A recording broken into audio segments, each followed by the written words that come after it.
Hi, I'm Neha Vahi with another interesting session today. The name of the session, as you can see, is stress management. But I often think, why are we always trying to manage something so negative? Because for most parts of our lives, we are managing something that's positive. For example, finances, our health, something that's important to us.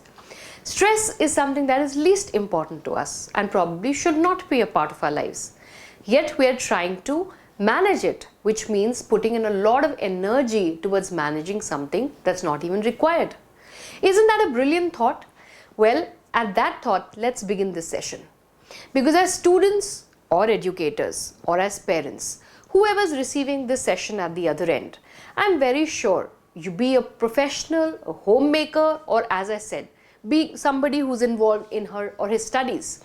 Stress is a very unintentional, unrealizing, but a very strong part of our lives. So what do we talk about stress today?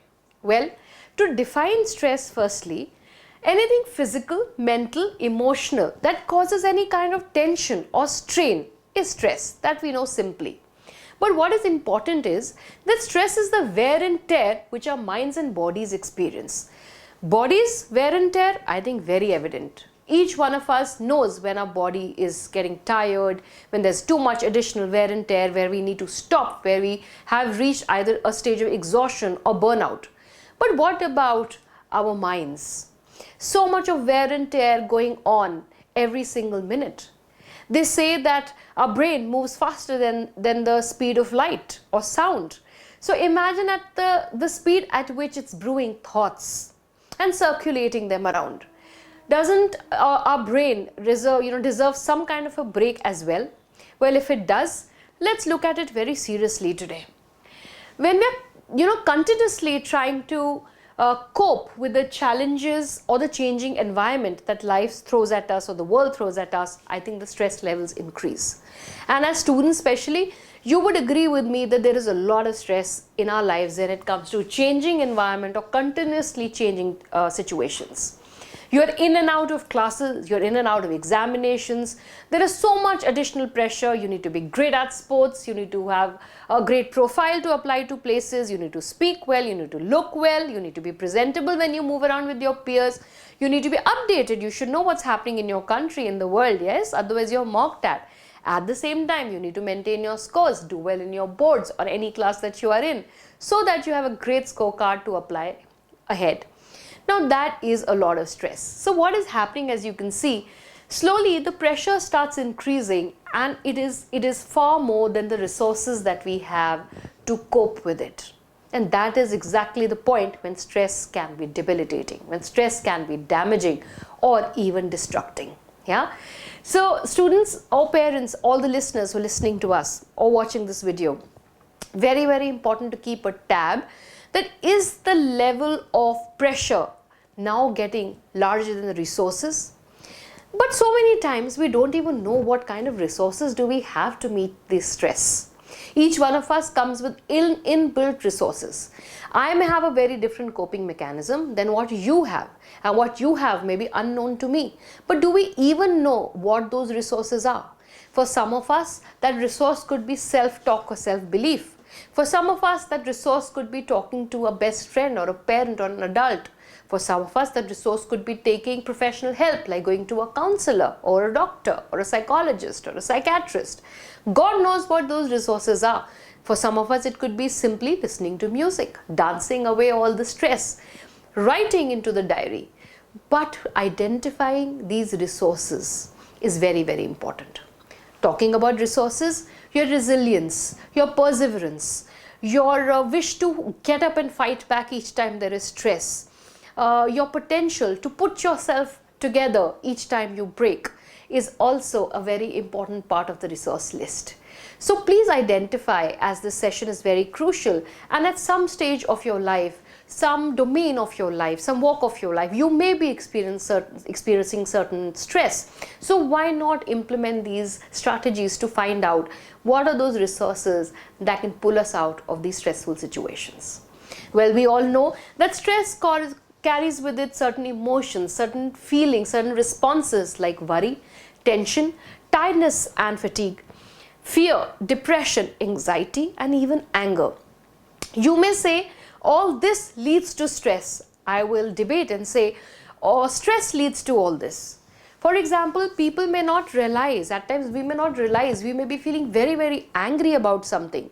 But if we look at it at the micro level or break it down, we will realize that it is a simple stress or a stressful situation that is causing us to get angry. Let me give you an example. You are extremely stressed about completing a particular assignment, whether you're at work or you're at school or you're at home. Like I said, whoever is listening to us. So let's take example of a student here. Let's take an example and say that a student needs to finish a particular assignment by the third lecture of the day, the third period of the day. But you're not getting enough time to complete that assignment. And every few minutes there is a friend who's really excited about what happened back at the weekend party at his house and wants to come and tell you all about that party. Every time the friend comes, you in a way push him back because your mind is engaged or revolving around that incomplete assignment. Time and again this friend keeps coming and tries to tell you what happened in all his excitedness, but you keep pushing him away till the time you feel extremely angry and say something very nasty, uncool in your words, or maybe even rude or impolite. Why do you do that? Now you may look at it as anger, but the underlying emotion was stress. Extremely stressed over your assignment, which took the face of or the form of anger. So at times when you feel these certain emotions, especially this one, fatigue, exhaustion, we ignore the wear and tear that our mind and our body is going through. So very important to take a little break, step back, yeah, and look at the whole situation and say, what am I doing right or what am I doing wrong? How can I fix this wear and tear? How can I take care of this fatigue? Moving on. Let's understand what happens to our brain biologically, physiologically, what's happening inside our body. We all know that the primary stress hormone is cortisol. I would not go into the medical definitions, but try to make it more layman, simpler for you to understand. For example, you get into a very bad, say a case of a fight, or a duel. It's a fight on the roadside. Probably it's due to the traffic or somebody's hit your car, but there's a road rage, lot of road rage, okay, and you're very full of that emotion, extreme stress, extreme anger. What is happening? The primary stress hormone cortisol is being released by your brain to tell you there is an issue that you need to handle. And how is it telling you to do that? Either by fight or by flight. So please understand that the brain is not our enemy. This hormone is actually our friend, which is telling us to do something about the stressful situation we are in. We often blame this poor little hormone there, but let me tell you, it's not as nasty as we think. It has a primary role to kind of trigger or key us and tell us, do something about it. Whether you choose to fight or you choose to just drive past that road rage scene, that is up to you completely. Now, at the same time, it also releases adrenaline, which affects the amygdala, which in turn triggers a fearful response. So what we need to understand is that the capacity or the potential of the brain to think and think wisely, to act aptly, to behave in a manner that you would have behaved in if you were probably calm and composed, gets affected due to these hormones. So that is why even after you've stepped out of the road rage scene, maybe for up to another 10, 20, 30 kilometers, you still feel your heart beating very loudly, your hands shaking, you may still be profusely sweating. That emotion, that distaste may still be there because these hormones take some time to settle and they make us behave or act in a fashion that we may or may not have otherwise if we were in a cool or composed position. Now this also makes our learning very, very restricted, very difficult. So if students, you are perpetually stressed, or if as a professional you lead a life where you're extremely stressed the entire day, as a parent you're extremely torn between your office work, your children, the household responsibilities, remember your learning gets very, very hampered. You will not be able to make observations, you will not be able to act on observations, you will not be able to take sane decisions, and that is why it is said that when in stress, when in fear, when in anger, avoid taking or making decisions. In short, acute stress prevents memory storage. So which means that if you are a student preparing for your exam and you're extremely stressed about your exam, you know what's going to happen? After you've done a chapter and you go back to it, you will suddenly realize you remember nothing. And doesn't that happen to us very often? So today, after watching this, you will actually know why that is happening. If there is a complete washout, a complete wipe off, remember it is happening because you are too stressed and these hormones are not letting you retain the memory storage here is getting affected. So be very, very careful and remind yourselves to calm down before you start something important. Now there are different types of stresses also. There is negative stress like each one of us experiences and I've been talking about largely, but there is something called positive stress as well. Stress is very individualistic and sometimes it is self-generated also. I would like to talk about these things. This is very, very crucial. Negative stress, we have enough stressors and we all have experienced this. I needn't touch that more. But what about positive stress? Each one of us knows people, or maybe we are one of them, who like to pick up their projects right in the end. For example, there is an exam tomorrow morning and we will sit down with our books today or tonight because we feel that now we will be able to learn better, perform better. Some of us really need to feel that positive stress to start performing. This may happen at our workplaces also. We have a presentation to do. For example, I have to come and present this to you. I may start doing this 10 days earlier or right at the brink of the evening yesterday when I know, oh my God, if I don't do it, I will not be able to deliver. And maybe that makes it better for me because I am somebody who works better when I'm positively stressed. So stress actually works as a motivator for me to work or perform better. What about you? Where do you stand? Is it a negative stressor for you or a positive stressor? Take a pause and think about it. Like I said, it is individualistic. Now, suddenly I'm working on something important and there's a power cut. I may get very irritated, very stressed. Oh my God, I'm going to lose my work. I'm going to lose my time. All my effort is gone for a waste. You may actually laugh and say, yay, a 2-minute break. I can get up, walk around, have a glass of water, maybe look through my phone, maybe dribble a ball and come. Maybe it's very exciting for me because there's a little break that I've got from the monotony of sitting and making that thing on the computer. So like I said, it is very individualistic. So do observe, do look around. How do people react to situations or respond to situations better than you? That is a great way of learning. I, as an individual, may be reacting and not responding, but another individual may respond beautifully to the same negative situation. That becomes a learning point for us students. Sometimes it could be self-generated. We are all overthinkers. Most of us. As human beings, we tend to complicate things which may not be complicated at all. That's how I think, most of us get stressed by the end of the day. So at times it is equally important to sit back and think, is it actually so big? So I'll give you a very beautiful example. Sometimes we have a bad day because there's a bad thing that happens in the day, right?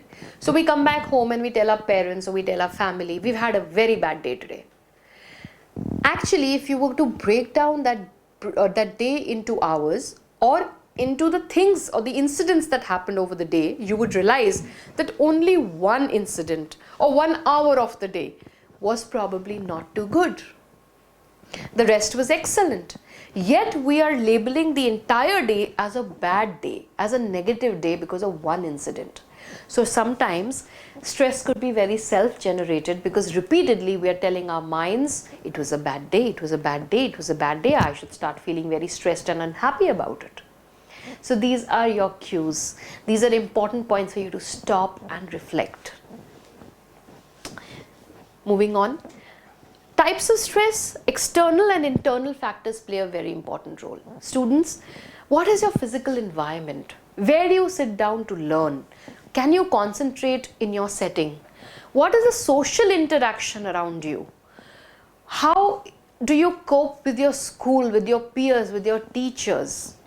What are the major life events that are taking place or have recently taken place in your life or are about to take place? What are the daily hassles that you feel or experience in your lives? All this will fall under the external stress factors. On days or longer periods when you are continuously feeling a lot of stress, I think these parameters should be looked upon to identify what is bothering you and how it can be rectified. When we talk about internal stress factors, it could be something as basic as your lifestyle. You may be waking up late every morning and missing your bus and blaming it to a bad day without realizing it's a simple lifestyle problem. I sleep late, hence I get up late and I always miss my bus. So why don't we reflect upon lifestyle? I'm sluggish the entire day. I don't feel like working. I have no energy, no motivation. Maybe something is happening to me. Maybe I'm falling sick. But for all you know, maybe you're eating too much of carb. Maybe you're eating too much of sugar. Maybe you're having a lot of junk food that is affecting you and your lifestyle and stressing you. So these are small little things, but very important, must not be neglected. Negative self-talk. We are all veterans at it. It is as though we have hired an internal counselor inside our heads who is extremely good at telling us what we are bad at doing. Isn't that interesting? So many times in the day we stop back and tell ourselves, you don't look good. Oh, you've gained weight. Look at your hair. Look at how you're dressed. You could have dressed better. Oh, that person speaks so much better than you. He presents so much better. He's so intelligent. She's so smart. What about us? What about shutting that self-talk immediately and replacing it with a positive suggestion? Similarly, personality traits. Some people have it in them to stress more. Students especially, this month is for you. If you are somebody who has a predisposition to stress, if you feel very easily you can get stressed, why are you thinking of subject combinations like physics, chemistry, maths and then coming and asking, hum bio bhi le le? Should we add economics to it also? Well, if you know you're a personality that gets stressed very easily, please do not make such difficult choices for yourself. So the journey actually begins from who am I, what am I good at, what stresses me, what are the things I should avoid, and then you will never fall into this trap. As we know, the symptoms of stress are physical, mental, behavioral, and emotional. Physically, we've already said, we start feeling stressed, lethargic, weak. There may be a lot of fatigue setting in the body after long settings of stress. Mental, of course, we know that it may pull us down, increase in negative self-talk. We might want to isolate, break away from the rest of the world. Behavioral, it may start reflecting in our behavior. We may be rude, we may be isolated, we may be cold, we may be dry, we may be mean. All this could be behavioral symptoms of stress. And last but not the least, emotional breakouts. We may be crying too much, we may be laughing too much, we may be getting too angry. God knows what's happening inside. Remember those hormones we spoke about? So be careful. Keep a check on these parameters to always keep reminding yourself stress is not the best thing that should happen to you. Now that we've spoken about stress, let's talk about some strategies of stress control as well. Well, it's a simple ABC strategy. Strategy A says awareness and acceptance. Like I said, what causes you stress and how do you react or respond to it? Balance. There is a fine balance between positive and negative stress. Let the stress be, but what is it that you can make out of it positively? How much can you cope with stress before it becomes negative? Very important statement. Well, I know that there is a test on Friday. I'm sitting on Monday. I keep waiting for Thursday to feel stressed and do something about it, then I have nobody to blame. But in small portions, I start working for that test Monday onwards. I will not reach a situation where I can't cope with it last moment. So remember to meet it in its eye when it is important and not become urgent. Catch it in time. Similarly, for C, we talk about control. What can you do by yourself to combat the negative effects of stress? So look at some strategies that we've thought of. How can you combat stress at your personal level? You could do a physical activity.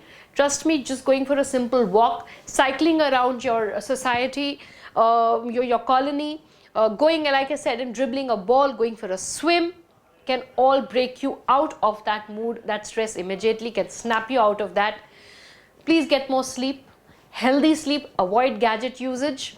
Try relaxation techniques, whichever may work. Like I said, dance, music, art, talking to people, traveling, spending time with your pets, having a tub of ice cream. I don't know what your comfort food is, but please do try some relaxation techniques. Talk to someone. Very, very important. I think we are all very shy of talking to people because we think we are the only ones who are vulnerable, only ones who can get stressed, but that's not true. Everybody faces stress, so do reach out. Excuse me. Keep a stress diary. Whenever you are stressed, make some notes so that next time you can refer to what were your stresses and how you coped with them. It'll help you. Manage your time better so that you don't reach that stage. Learn to say no. Don't say yes to things that you can't manage and they later stress you. Last but not the least, don't forget to shine. Because when we shine with the brightest light, no amount of stress can affect us. So go all ahead, go all out, speak to people, speak to your own self, identify your stresses, catch them before they become intolerable, too big that you can't handle them. And after that, simply just do one thing, remember to smile. That's Neha Wahi signing off from Career Launcher.